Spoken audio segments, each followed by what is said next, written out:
ఒక చిన్న పాప ఆడుకుంటూ బయటికెళ్ళింది. మళ్ళీ అసలు ఇంటికి తిరిగి రాలేదు. ఆ గ్రామం మొత్తం వణికిపోయేలా చేసిన నిజమేంటో మీకు తెలుసా? మాలగావ్, నాసిక్ డిస్టిక్. ఇక్కడ జరిగిన ఈ సంఘటన దేశంలోనే అత్యంత షాకింగ్ కేసుల్లో ఒకటి. ఈ చిన్నారిపై జరిగిన దారుణం అసలు ఎలా జరిగింది, ఎవరు చేశారు, అన్ని నిజాలు ఇప్పుడు తెలుసుకుందాం.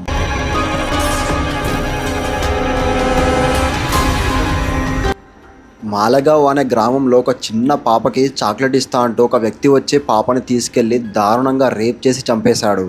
ఎంత దారుణం అంటే ఒక బండరాయి తీసి ఆ పాప ముఖం పైన వేసి మరీ చంపేశాడు. ఆ పాప ఏజ్ ఎంత అనుకుంటున్నారు? 3.5 సంవత్సరాలు మాత్రమే. పాపం చాక్లెట్ ఇస్తా అనగానే పాప అతనితో వెళ్ళిపోయింది. ఆ ఏజ్లో పాపకి ఏం తెలుస్తుంది? చాక్లెట్కి ఆశపడి అతనితో వెళ్ళిపోయింది. ఇది ఎక్కడో జరగలేదు, మన ఇండియాలోనే జరిగింది. పాప వాళ్ళ ఇంట్లో వాళ్ళందరూ పొలం పని చేసుకోవడానికి బయటికి వెళ్ళారు. ఇంట్లో పాపను చూసుకోవడానికి ఎవరూ లేరు. అప్పుడు ఆ పాప ఇంటి పక్కన ఉన్న పిల్లలతో ఆడుకోవడానికి బయటికి వెళ్ళింది. వాళ్ళు ఆడుకుంటున్న టైం చూసి ఒక వ్యక్తి అయితే అక్కడికి వచ్చాడు. అక్కడికి వచ్చి ఆ పాప దగ్గరికి, నీకు చాక్లెట్ ఇస్తాను, నాతో వస్తావా అని చెప్పి ఆ పాపను తీసుకెళ్ళాడు. పాపకి ఏం తెలియదు కదా, చాక్లెట్ ఇస్తానగానే అతనితో వెళ్ళిపోయింది. పాపను తీసుకెళ్ళి ఎవరూ లేని ప్లేస్ చూసి అక్కడ పాపను అయితే దారుణంగా రేప్ చేశాడు. ఆ పాపను వదిలేస్తే మళ్ళీ బయటికి వెళ్ళి ఎవరికైనా చెప్తుందేమో, అతన్ని పట్టిస్తుందేమో అని చెప్పి భయంతోనే ఆ పాపనైతే చంపేద్దామని అనుకున్నాడు. ఆ పాపని చంపాలనుకున్న అతను ఏం చేశాడంటే, ఒక బండారాయి తీసుకొని ఆ పాపని ఎవరు గుర్తుపట్టొద్దని ఆ పాప యొక్క ముఖం పైన దారుణంగా బండారాయి వేసి అయితే చంపేశాడు. ఈ దారుణం చేసింది విజయ్ అనే 24 ఏళ్ల వ్యక్తి. అతని ఇల్లు ఆ పాప ఇంటి దగ్గరనే ఉంటుంది. ఆ పాపని చంపేసిన తర్వాత డెడ్ బాడీని తన ఇంటి పక్కన ఉన్న కాంపౌండ్ వాళ్ళ దగ్గర పడేశాడు. తర్వాత ఇంట్లో వాళ్ళందరూ ఇంటికి వచ్చి చూసేసరికి పాపనైతే ఇంట్లో లేదు. అప్పుడు గ్రామం, ఇంట్లో వాళ్ళందరూ పాపను వెతకడం అయితే స్టార్ట్ చేశారు.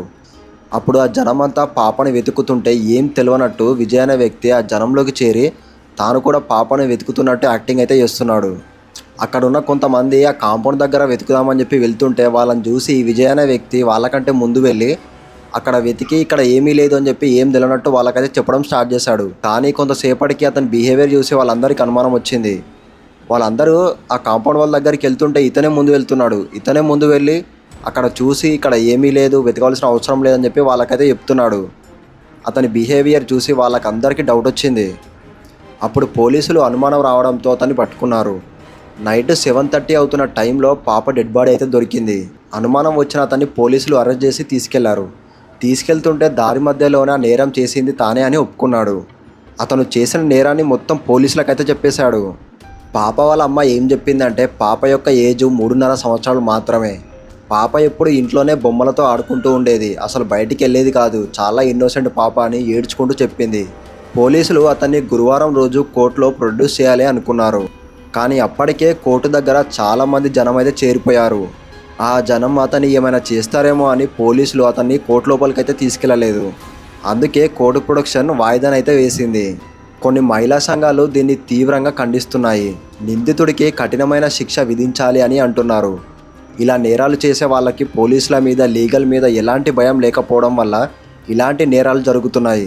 3.5 ఏళ్ల పాపనే ఇంత దారుణంగా చంపేశాడంటే అసలు మన రాష్ట్రంలో చట్టం మీద ఎలాంటి భయం లేదు. అందుకే ఇలాంటి దారుణాలు జరుగుతున్నాయి. వేరే దేశంలో అయితే ఇలాంటి దారుణాలు చేస్తే అక్కడికక్కడే బాడీ నుంచి తలని సపరేట్ చేసి చంపేస్తారు. ఇప్పుడు అక్కడ ఉన్న ప్రజలందరూ అతనికి కఠినమైన శిక్ష విధించాలి అని చెప్పి వాళ్ళైతే డిమాండ్ చేస్తున్నారు. ఈ పాపకు జరిగిన దారుణం ఇంకొవ్వరికి జరగొద్దు అంటే అతన్ని కఠినంగా శిక్షించాలి. దాన్ని చూసి ఇలా చేయాలి అంటేనే ఒక్కొక్కరికి భయం పుట్టాలి. మీ పిల్లలు ఎక్కడ ఆడుకుంటున్నారు, ఎవరితో ఉన్నారు అనేది కొంచెం జాగ్రత్తగా గమనించండి. ప్రతిసారి క్రైమ్ జరిగినప్పుడు గవర్నమెంట్ చెప్పే ఒకే మాట, కఠిన చర్యలు తీసుకుంటామని. ఇప్పటి వరకు ఏ చర్యలు తీసుకోవడం లేదు. మీరు కూడా పిల్లల్ని బయటికి పంపించే ముందు కొంచెం జాగ్రత్తగా ఉండండి. దీని మీద మీ ఒపీనియన్ ఏంటో కామెంట్ చేయండి. వీడియో నచ్చితే మన ఛానల్ని సబ్స్క్రైబ్ చేసుకోండి.